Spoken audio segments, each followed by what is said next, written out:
Apakah Anda juga merasa ada yang aneh? Padahal setiap hari Anda sudah rajin menelan pil kalsium dan vitamin-vitamin botolan itu, layaknya sedang memakan obat ajaib dan kesungguhan Anda dalam menjaga kesehatan melebihi siapapun. Namun mengapa kedua kaki ini justru semakin hari semakin tidak mau diperintah? Kalau bukan tiba-tiba terbangun tengah malam karena kram yang menyakitkan, maka saat berjalan di siang hari, telapak kaki terasa kebas dan kesemutan rasanya seperti sedang menginjak gumpalan kapas yang tebal. Hati selalu merasa was-was takut jika salah melangkah, sedikit saja Anda akan jatuh tersungkur ke tanah. Di usia kita saat ini jatuh bukanlah perkara sepele. Berapa banyak orang yang hanya karena sekali jatuh sejak saat itu, harus mengucapkan selamat tinggal pada hari-hari di mana mereka bisa berjalan dan melompat bebas. Kualitas hidup pun merosot tajam.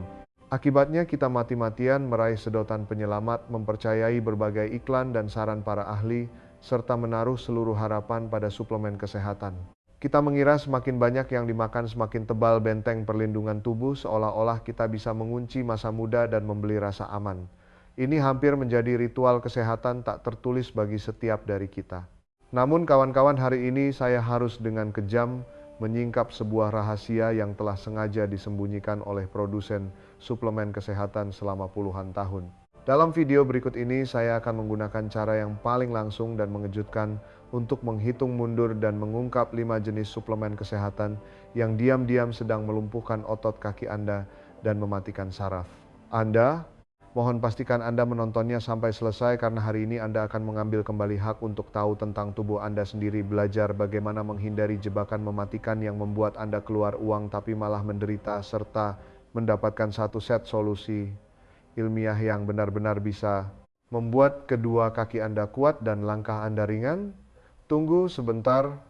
Sebelum masuk ke topik utama, jika Anda peduli dengan kesehatan Anda, silakan tekan tombol subscribe pada saluran nutrisi cerdas ini dan aktifkan notifikasinya. Karena di sini kita mengungkap kebenaran yang tidak mau dibicarakan orang lain. Saya juga ingin tahu apakah Anda bersedia berjalan bersama saya. Jika Anda sedang menonton video ini dan merasakan hal yang sama, silakan ketik angka 1 di kolom komentar. Jika tidak, ketik angka 0. Jika Anda juga menderita penyakit serupa, silakan tinggalkan pesan di kolom komentar. Saya akan berusaha sebaik mungkin menjawab pertanyaan Anda. Kita semua takut menjadi tua, takut merepotkan anak-anak. Televisi dan internet setiap hari membombardir kita dengan istilah-istilah medis yang dingin seperti osteoporosis, sarkopenia penyusutan otot, dan osteoartritis pengapuran sendi. Istilah-istilah ini bagaikan label mengerikan yang ditempelkan di hati kita, membuat kita cemas dan gelisah. Kita melihat dengan mata kepala sendiri Pak Bambang tetangga sebelah yang tahun lalu masih bisa berjalan kemana-mana, tahun ini sudah tidak bisa lepas dari kursi roda. Kita melihat kerabat kita Bu Sari yang hanya membungkuk untuk menggendong cucunya, sebentar tulang punggungnya langsung mengalami patah tulang kompresi. Kisah-kisah nyata yang terjadi di sekitar kita ini membuat kita dipenuhi ketakutan tak berujung akan penuaan. Tepat di saat kita paling rapuh dan paling membutuhkan, arah pemasaran suplemen kesehatan datang. Mereka hadir layaknya juru selamat menggunakan janji-janji yang paling hangat dan merdu untuk menyederhanakan urusan menjaga kesehatan, yang sejatinya adalah sistem rekayasa yang rumit, menjadi sekadar menelan beberapa butir obat setiap hari secara kasar. 1 botol kalsium tulang kuat jauh dari patah tulang, 1 butir vitamin lawan radikal, bebas vitalitas tanpa batas. Slogan-slogan ini diteriakkan dengan lantang, seolah-olah selama kita patuh mengeluarkan uang dan menelan kapsul warna-warni ini, kita bisa membeli kesehatan dan ketenangan hati. Sebuah mitos kesehatan yang tampak sederhana dan efektif pun berhasil menawan kita semua. Namun, apa kebenarannya? Kebenarannya adalah tubuh kita merupakan instrumen paling presisi ciptaan Tuhan. Yang dibutuhkannya bukanlah penjejalan paksa yang kasar, melainkan keseimbangan yang bijaksana. Suplementasi yang salah bukanlah perawatan, melainkan sebuah proses peracunan diri secara perlahan yang sama sekali tidak Anda sadari. Hari ini mari kita ambil pisau bedah, mulai dari peringkat kelima satu persatu. Kita bedah tuntas para pembunuh tak kasat mata yang berbalut jubah kesehatan ini. Peringkat kelima adalah sesuatu yang dianggap banyak orang sebagai barang bagus yang mutlak aman, vitamin B6. Iklan mengatakan ini adalah vitamin bahagia, bisa membantu Anda tidur nyenyak, bahkan melindungi saraf. Hebat bukan? Tapi kejutan besar menanti. Seorang ahli anti penuaan terkemuka dari Jepang memberikan peringatan keras. Mengonsumsi suplemen vitamin B6 dalam dosis besar dan jangka panjang akan mengubahnya dari pelindung saraf menjadi obat bius saraf yang jahat. Ia akan diam-diam menyerang saraf tepi Anda, terutama jalur-jalur presisi yang mengontrol rasa dan gerakan kedua kaki Anda. Apakah Anda pernah merasa telapak kaki tiba-tiba kesemutan tanpa sebab, seperti ada ribuan semut yang merayap, atau merasakan nyeri seperti tusukan jarum? Saat berjalan, apakah keseimbangan terasa memburuk, goyah, dan selalu takut jatuh? Hati-hati, ini mungkin adalah ulah racun saraf dari B6.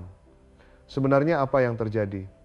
Saya akan menggunakan sebuah perumpamaan agar Anda langsung paham.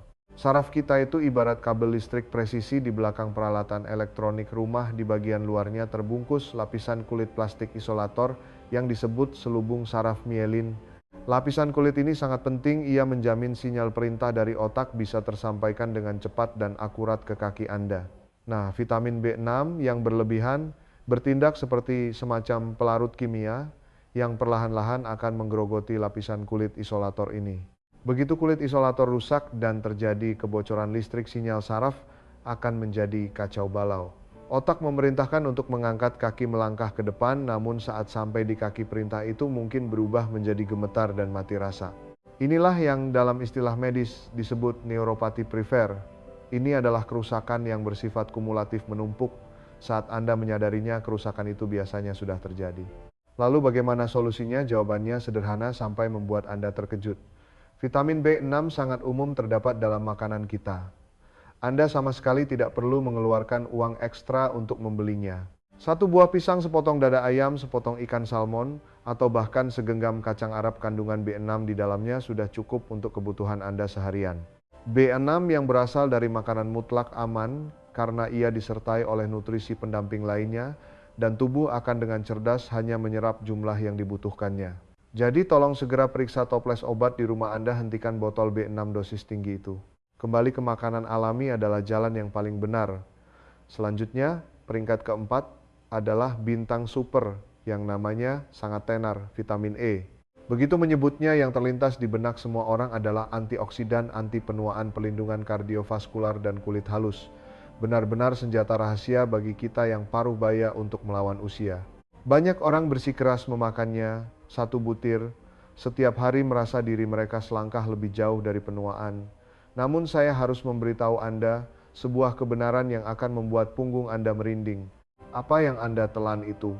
Apakah itu pil vitamin E sintetis buatan manusia dengan dosis tinggi?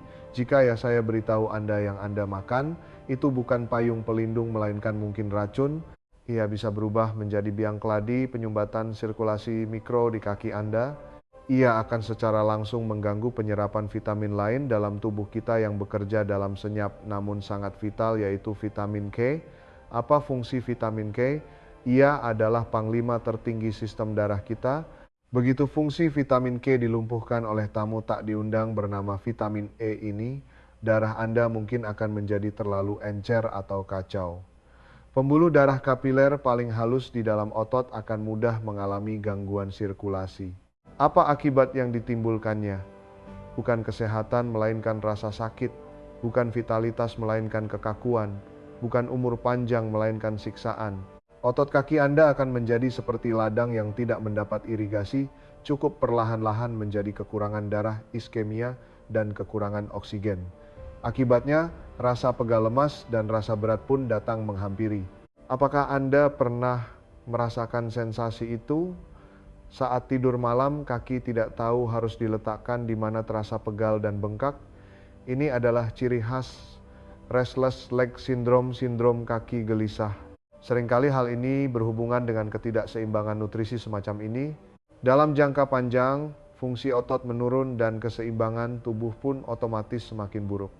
Lalu apa tindakan yang benar? Segera buang pil vitamin E sintetis kimiawi itu. Yang benar-benar bermanfaat bagi kita adalah keluarga vitamin E kompleks yang berasal dari makanan alami. Ingatlah, barang-barang berharga ini: biji bunga matahari, kacang almond, kacang kenari, dan juga sayuran hijau tua seperti bayam. Vitamin E dalam makanan ini adalah sebuah tim yang utuh. Mereka saling bekerja sama, aman, dan sangat efisien. Sementara suplemen mahal yang kita beli seringkali hanyalah salah satu anggota keluarga ini yang dipisahkan sendirian. Biasanya alfa tokoferol yang efeknya jauh berkurang, bahkan menyimpan risiko besar yang bisa membalikkan kesehatan Anda. Kita lanjutkan mengungkap peringkat ketiga. Benda ini adalah sesuatu yang sangat dipercayai oleh banyak teman, terutama kaum wanita zat besi.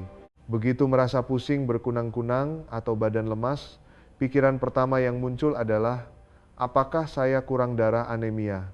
Harus cepat minum penambah darah zat besi. Pemikiran ini hanya benar separuh, tapi separuh yang salah memiliki konsekuensi yang sangat-sangat serius. Faktanya, sebuah penelitian pelacakan selama 10 tahun di Eropa menemukan bahwa dalam kondisi di mana seseorang sama sekali tidak kekurangan zat besi, namun melakukan suplementasi zat besi secara membabi buta, maka kelebihan zat besi ini akan berubah menjadi sejenis bom radikal bebas yang sangat mengerikan di dalam tubuh Anda. Terutama di dalam sel otot Anda, ia akan menyulut api kerusakan di mana-mana. Proses ini dalam dunia medis memiliki istilah khusus, yaitu stres oksidatif. Saya beri perumpamaan yang paling sederhana. Pagar besi di halaman rumah Anda, jika terkena angin dan hujan terlalu lama, akan jadi bagaimana? Akan berkarat, bukan menjadi rapuh dan jelek. Sel otot kita, jika di dalamnya terdapat kelebihan ion besi, akan mengalami proses perkaratan yang persis sama. Perkaratan ini akan langsung menyerang pembangkit tenaga sel otot kita, yaitu mitokondria, membuat otot Anda sama sekali tidak bisa memproduksi energi secara efektif. Hasilnya Anda jelas-jelas tidak melakukan pekerjaan berat apapun, tapi selalu merasa kedua kaki seberat timah lemas, dan baru jalan beberapa langkah saja sudah ingin duduk. Yang lebih menakutkan, kerusakan oksidatif ini bersifat menyeluruh sistemik. Ia juga akan menyerang hati, liver, dan jantung Anda, membuat proses penuaan seluruh tubuh Anda seolah ditekan tombol percepat. Jadi mengenai zat besi, tolong ukir satu prinsip terpenting di hati Anda, tes dulu baru suplemen. Anda harus pergi ke rumah sakit untuk ambil darah, biarkan dokter mungkin seperti Dr. Budi Santoso menilai apakah Anda benar-benar menderita anemia defisiensi besi. Hanya setelah didiagnosis positif, barulah Anda boleh mengonsumsi suplemen zat besi di bawah bimbingan dokter. Jangan pernah menjadi dokter bagi diri sendiri dan sembarangan minum suplemen hanya berdasarkan perasaan. Jika memang benar-benar butuh, utamakanlah dari makanan. Beberapa potong daging sapi, sedikit hati ayam, atau perbanyak makan bayam dan jamur kuping hitam adalah sumber zat besi yang paling aman dan efisien. Habiskan uang untuk pemeriksaan kesehatan check-up, bukan untuk mengundang raja perusak masuk ke dalam tubuh Anda. Suasana semakin tegang. Peringkat kedua benda ini dan peringkat pertama yang akan segera kita ungkap bagaikan sepasang pembunuh kembar. Benda itu adalah vitamin D. Tahun-tahun belakangan ini status vitamin D dipuja setinggi langit, dijuluki vitamin sinar matahari, pasangan emas, kalsium insinyur utama penguat tulang dan pencegah penuaan. Hampir semua produk kalsium di pasaran akan secara khusus mencantumkan tambahan spesial vitamin D.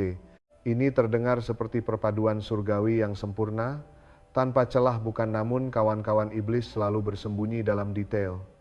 Vitamin D memang bisa meningkatkan penyerapan kalsium di usus. Tapi jika disuplai terlalu banyak dan terlalu agresif, ia akan berubah dari seorang arsitek yang teliti menjadi kuli angkut gila yang tidak pandang bulu. Ia akan memindahkan kalsium dalam darah Anda secara gila-gilaan ke tempat yang sama sekali tidak seharusnya, misalnya ke dalam serat otot Anda, ke dinding pembuluh darah Anda, atau ke dalam ginjal Anda. Proses mengerikan ini disebut kalsifikasi jaringan lunak, dan yang dipicunya adalah hiperkalsemia yang mematikan. Coba pikirkan baik-baik, otot kita yang seharusnya lunak dan elastis, jika di dalamnya dipaksa dijejali banyak butiran kalsium yang keras seperti pasir, apa yang akan terjadi? Otot Anda akan menjadi kaku, nyeri, bahkan menyusut. Apakah Anda pernah merasa lutut dan sendi saat digerakkan terasa tersendat dan tidak lancar? Hati-hati, ini mungkin sinyal endapan kalsium. Pikirkan lagi pembuluh darah kita yang seharusnya lancar tanpa hambatan, jika dindingnya penuh dengan kerak tebal, plak kalsifikasi layaknya pipa air tua, apa yang akan terjadi?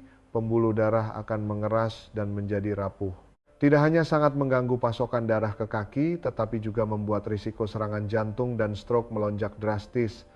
Inilah kekacauan besar zat kalsium dalam tubuh Anda yang disutradarai oleh overdosis vitamin D. Lalu apa yang harus kita lakukan? Untuk vitamin D wajib ingat dua hukum besi. Pertama, cek kadar, konsentrasi. Kedua, dosis kecil. Cara paling aman dan paling alami untuk mendapatkannya adalah metode warisan nenek moyang kita berjemur matahari. Setiap hari di waktu yang tepat, bukan saat matahari terlalu terik tanpa tabir surya, biarkan lengan dan kaki menerima mandi cahaya matahari selama 15-20 menit. Kulit kita sendiri bisa mensintesis vitamin D dalam jumlah yang cukup. Jika memang karena berbagai alasan perlu suplemen, pastikan juga untuk pergi ke rumah sakit dulu mengecek kadar vitamin D dalam darah, lalu di bawah bimbingan dokter mulailah dari dosis terkecil. Jangan pernah pergi ke apotek sendiri dan membeli vitamin D dosis tinggi untuk dimakan. Itu bukan menguatkan tulang, itu namanya menuangkan semen ke dalam pembuluh darah dan otot Anda sendiri. Sekarang tahan napas Anda. Kita akhirnya sampai di momen paling krusial. Benda apa yang mengalahkan semua kontestan sebelumnya dan menjadi biang keladi utama peringkat pertama yang menghancurkan kesehatan kaki kita dan melipat gandakan risiko kita jatuh? Sebelum mengungkap jawabannya, saya minta Anda memikirkan satu pertanyaan. Di antara semua suplemen kesehatan mana yang paling tidak pernah Anda curigai, bahkan Anda merasa semakin banyak dimakan semakin baik? Benar sekali, jawabannya adalah benda yang paling kita kenal, paling kita percaya, dan hampir ada di meja. Makan setiap teman paruh baya pil kalsium. Apakah pikiran Anda mendadak kosong? Apakah Anda merasa ini seperti omong kosong? Kalsium mencegah osteoporosis. Kalimat ini sudah kita dengar dari muda sampai tua. Bagaimana mungkin kalsium malah menjadi benda paling berbahaya? Benar. Justru disinilah letak kecerdikan dan kejahatan tertinggi dari kebohongan putih ini. Ia memanfaatkan kecemasan kolektif kita terhadap kesehatan tulang, namun sengaja menyembunyikan rahasia kunci yang cukup mematikan. Rahasia itu adalah suplementasi kalsium dosis tinggi secara tunggal dan gila-gilaan tanpa dibarengi dengan dua mitra emasnya, yaitu magnesium dan vitamin K2, maka sebagian besar kalsium yang Anda telan itu tidak akan masuk ke dalam tulang Anda. Mereka akan berubah menjadi pasukan ion kalsium yang tersesat dan sangat destruktif menyeruduk ke sana kemari di dalam darah dan jaringan lunak Anda, dan sasaran empuk yang paling mereka suka serang adalah otot Anda. Saya gunakan lagi perumpamaan membangun rumah tadi, kali ini Anda harus benar-benar paham. Tulang kita adalah sebuah rumah. Kalsium adalah batu bata merah untuk membangun rumah. Tapi apakah hanya dengan batu bata merah bisa terbangun rumah yang kokoh dan tahan lama? Tentu tidak bisa. Anda masih butuh semen, yaitu mineral magnesium, untuk merekatkan batu bata itu dengan kuat.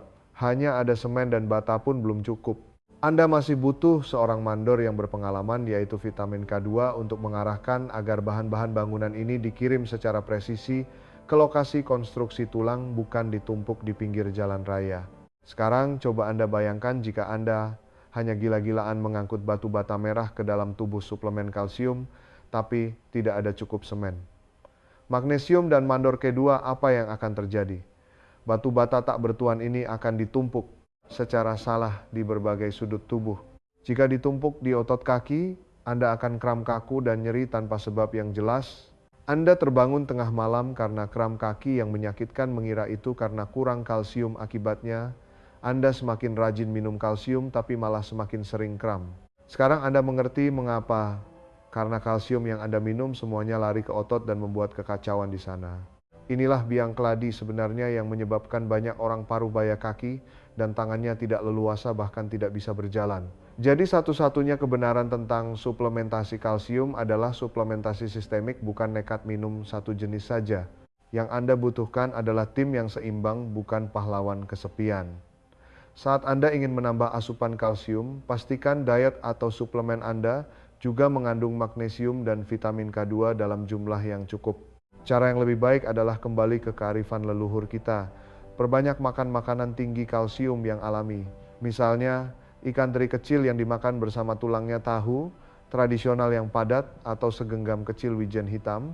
Dalam makanan-makanan ini, rasio antara kalsium, magnesium, dan mineral lainnya sudah diatur oleh alam dengan proporsi emas yang paling sempurna. Setelah mengungkap begitu banyak kebenaran yang mengerikan, apakah Anda sekarang sedang menatap botol-botol di meja Anda dengan hati berdebar, bahkan mulai merasa takut? Jangan khawatir dan jangan juga menjadi paranoid sampai tidak berani menyentuh apapun. Mulai sekarang, asalkan Anda memegang teguh 5 aturan emas ini, Anda bisa benar-benar terbebas dari jebakan pemasaran suplemen dan merebut kembali kendali kesehatan ke tangan Anda sendiri. Aturan emas pertama, yang alami selalu yang terbaik. Tolong tanamkan kalimat ini selamanya di hati Anda. Alam adalah apoteker yang paling hebat. Makanan kita adalah apotek Tuhan. Entah itu kalsium, zat besi, atau berbagai vitamin di dalam makanan alami, mereka semua hadir dalam bentuk senyawa kompleks yang paling seimbang, serta paling mudah dikenali dan diserap oleh tubuh kita. Jadi simpan uang untuk membeli suplemen itu dan pergilah ke pasar tradisional untuk membeli lebih banyak sayuran hijau tua yang segar dan beragam buah-buahan musiman daging tanpa lemak yang berkualitas dan biji-bijian utuh. Aturan emas kedua, tes bukan tebak. Tubuh Anda sebenarnya kurang apa atau tidak kurang apa, itu bukan ditentukan oleh perasaan Anda, bukan oleh rekomendasi tetangga, apalagi oleh propaganda iklan TV. Satu-satunya yang bisa memberitahu Anda kebenarannya adalah tes medis ilmiah. Keluarkan sedikit uang untuk rutin pergi ke rumah sakit melakukan pemeriksaan kesehatan check up. Lihat berapa sebenarnya level vitamin D, ferritin, serum cadangan besi, kalsium darah, dan magnesium darah Anda. Inilah perawatan presisi yang sesungguhnya. Gunakan setiap sen uang Anda tepat pada sasarannya. Aturan emas ketiga, waspadai pembunuh tersembunyi dalam suplemen tambahan. Sekarang terlalu banyak produk yang suka menambahkan berbagai nutrisi. Anda mungkin pagi hari minum segelas susu tinggi kalsium, siang hari makan 1 butir multivitamin, malam hari menyeduh sebungkus sereal yang diperkaya zat besi dan B6. Tanpa sadar banyak nutrisi sudah masuk dalam jumlah yang sangat berlebihan, overdosis. Jadi tolong mulai hari ini biasakan satu hal, sebelum membeli produk nutrisi atau makanan olahan apapun, jadilah seperti detektif, baca tabel komposisinya dengan teliti. Jadilah konsumen cerdas dari saluran nutrisi cerdas, hindari meracuni diri sendiri. Aturan emas keempat, olahraga adalah katalis nutrisi terbaik. Nutrisi sebagus apapun yang Anda makan perlu melalui sirkulasi darah yang baik agar bisa diantar ke seluruh tubuh untuk bekerja. Dan cara terbaik untuk melancarkan peredaran darah adalah apa? Yaitu dengan menggerakkan kedua kaki Anda. Olahraga yang terukur, misalnya jalan cepat setengah jam setiap hari, berlatih tai chi, atau melakukan peregangan, tidak hanya secara langsung menguatkan otot dan tulang Anda, tetapi juga membuat nutrisi yang Anda makan benar-benar hidup dan berubah menjadi energi tubuh. Ini jauh lebih efektif daripada suplemen mahal manapun dan sepenuhnya gratis. Aturan emas kelima, biarkan dokter menjadi pemandu kesehatan Anda. Kita sudah menekankan begitu banyak hal, akhirnya tetap harus kembali ke profesionalisme. Suplemen kesehatan, terutama jika Anda sudah memiliki penyakit kronis atau sedang mengonsumsi obat-obatan lain, mutlak, sekali lagi mutlak, tidak boleh dimakan sembarangan sendiri. Sebelum Anda memutuskan untuk menambah nutrisi jenis apapun, tolong bawa hasil pemeriksaan kesehatan Anda untuk berkonsultasi dengan dokter keluarga Anda atau ahli gizi profesional seperti Dr. Budi Santoso. Mereka akan memberikan saran personal yang paling aman dan efektif berdasarkan kondisi spesifik Anda. Inilah sikap yang paling bertanggung jawab terhadap nyawa dan kesehatan diri sendiri. Kawan-kawan, sampai di sini saya rasa kita semua sudah benar-benar paham. Tujuan kita mengejar kesehatan bukanlah untuk memakan suplemen terbanyak, bukan agar setiap indikator di laporan kesehatan mencapai angka tertinggi. Tujuan akhir kita adalah mempertahankan fungsi tubuh yang optimal dan kualitas hidup masa tua yang paling bermartabat. Kesehatan sejati tidak terletak pada jumlah botol obat di meja makan Anda, melainkan pada kebijaksanaan ilmiah di dalam benak Anda. Penuaan tidaklah menakutkan, itu hanya pemandangan alami dalam perjalanan panjang kehidupan. Yang benar-benar menakutkan adalah ketidaktahuan, kecemasan, dan kepatuhan buta saat menghadapi penuaan. Mulai hari ini, mari kita bersama-sama mengucapkan selamat tinggal pada propaganda komersial yang berlebihan dan menyimpang itu. Mari persenjatai diri dengan pengetahuan dan rasionalitas serta rebut kembali hak otonomi tubuh kita. Tolong percayalah, kedua kaki Anda tidak seharusnya dibelenggu oleh rasa sakit dan kelemahan. Kaki itu seharusnya membawa Anda melihat pemandangan yang belum pernah dilihat, pergi ke pasar yang ramai, minum teh dan mengobrol bersama kawan lama, serta menikmati setiap pagi yang indah dengan bebas. Kaki Anda ada untuk mengukur dunia dan memeluk kehidupan, bukan untuk membuat Anda terkurung di sofa dan kursi roda karena takut jatuh. Jika Anda merasa video hari ini bagaikan cahaya yang menerangi kabut di hati Anda, tolong pastikan sekali lagi, pastikan untuk membagikannya kepada seluruh sanak saudara dan teman yang Anda pedulikan. Mari kita bertindak bersama mematahkan kebohongan putih yang sudah beredar lama ini. Jangan biarkan lebih banyak orang membuang-buang uang hanya untuk menderita. Saya doakan setiap sahabat kita bisa memiliki sepasang kaki yang tangkas dan kuat, serta masa tua yang sehat, panjang umur, bebas, dan penuh kebahagiaan yang cemerlang.